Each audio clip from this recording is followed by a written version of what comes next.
여러분 안녕하십니까, 진성호입니다. 이태원 압사 사고로 지금 전국이 얼어붙었습니다. 그런데 엎친 데 덮친 격으로 오늘 북한은 동해안 서해안 할 것 없이 미사일 10여 발을 쏘았다고 합니다. 무엇보다 한 발은 NLL 이남 쪽에 떨어졌습니다. 자, 지금 공군기가 긴급 출격하고 안보와 관련한 이슈가 지금 또 뉴스를 선점하기 시작했습니다. 그런데 오늘도 민주당은 뒷북만 쳤다는 그런 비판을 받고 있습니다. 이재명 대표, 박홍근 원내대표 오늘 공식 회의에서 또 이상민 장관을 파면하라 그러면서 어제 공개된 119 신고 녹취록을 흔들었습니다. 그러나 이 119 신고 녹취록이 공개된 이유는 윤석열 대통령 때문이었습니다. 윤 대통령이 이런 경찰의 대응을 질책하고 이 공개를 지시했다는 겁니다. 자, 이런 사실이 알려지면서 지금 민주당은 계속 이태원 전국에서 끌려다니는 그런 모습입니다. 윤 대통령의 지지율도 소폭 반등했습니다. 자, 이런 가운데 지금 이재명 대표의 사법 리스크가 쟁점화되기 시작하고 있습니다. 지금 민주당 내 의원들 말을 하고 있지 않아서 그렇지 물밑으로는 부글부글 끓고 있는 사람들이 많은가 봅니다. 그런데 그중 한 명이 오늘 공개적으로 커밍아웃을 했습니다.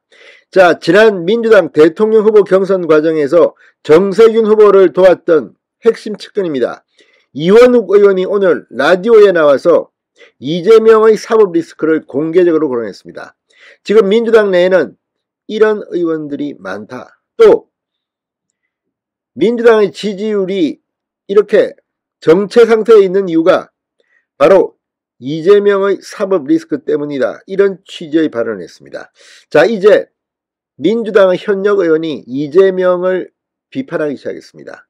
민주당 내부에 물꼬가 터지면 이재명이 당대표를 언제까지 수행할 수 있을지 모르겠습니다.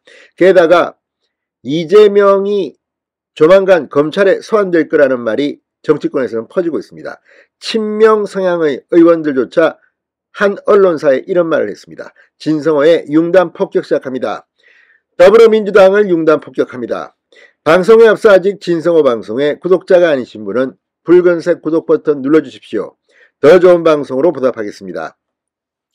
자, 이원욱 민주당 의원이 오늘 이 BBS 라디오 전영신의 아침 저널에 나와 이재명 리스크 관련 질문에 이재명 대표의 사법 리스크가 현재 진행형이기는 하다.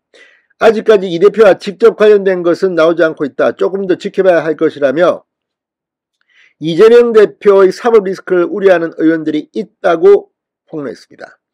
자, 이원욱 의원은 이재명 대표가 기소되거나 직접적인 관련이 있는 일이 나오지 않기를 바라고 있다.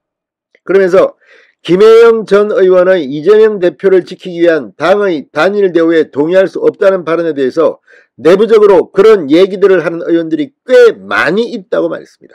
꽤 많이 있다.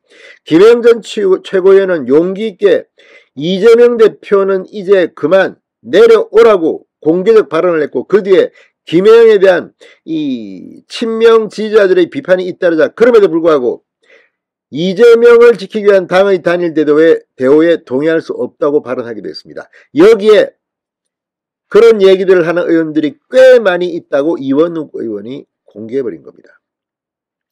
자, 지금 민주당 의원들 익명으로는 이재명 사법 리스크를 이야기하지만 공개적으로는 말을 함부로 못합니다. 왜? 당대표는 다음 총선에 공천권을 쥐고 있습니다. 자기 목이 날아갈지도 모르는데 공개적으로 말을 하는 사람은 드뭅니다. 조응천 의원 정도가 지금 공개적으로 이야기합니다. 자, 그런 가운데 이원욱 의원의 이 폭로는 굉장히 중요합니다. 정세균계입니다. 자, 이낙연계가 아니기 때문에 비교적 좀 중립적인 성향의 이원욱 의원이 이 정도 말을 할 정도면 민주당 내에 이재명 대표에 대한 우려가 확산되고 있다고 판단할 가능성이 높습니다.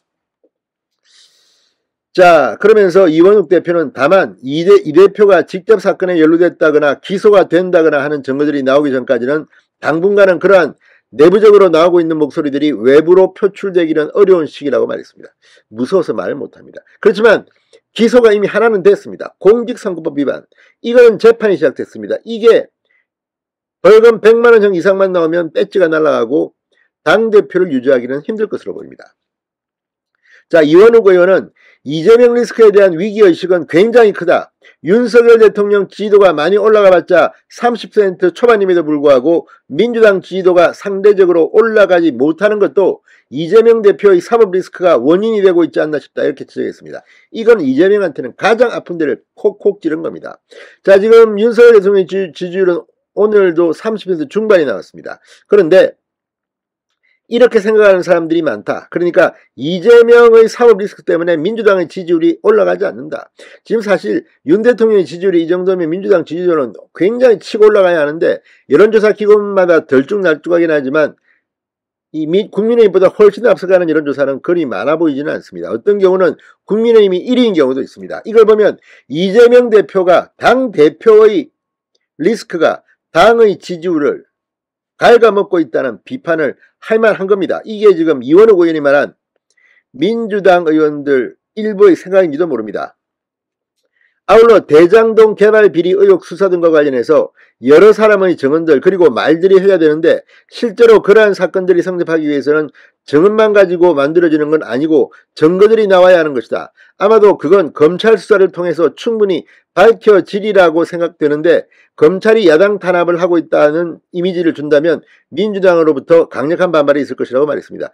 이 말도 참 애매모호합니다. 자, 검찰 수사를 통해서 충분히 밝혀지리라고 본다.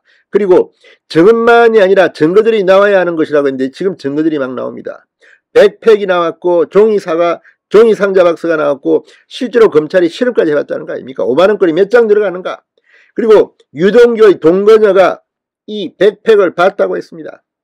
아무튼 이재명 대표 이제 공개적으로 민주당 의원들이 이 정도 발언할 정도면 정치적 생명이 그리 길지 않을 것이라는 이런 생각을 해봅니다. 진성호의 융단 폭격이었습니다. 여러분 감사합니다.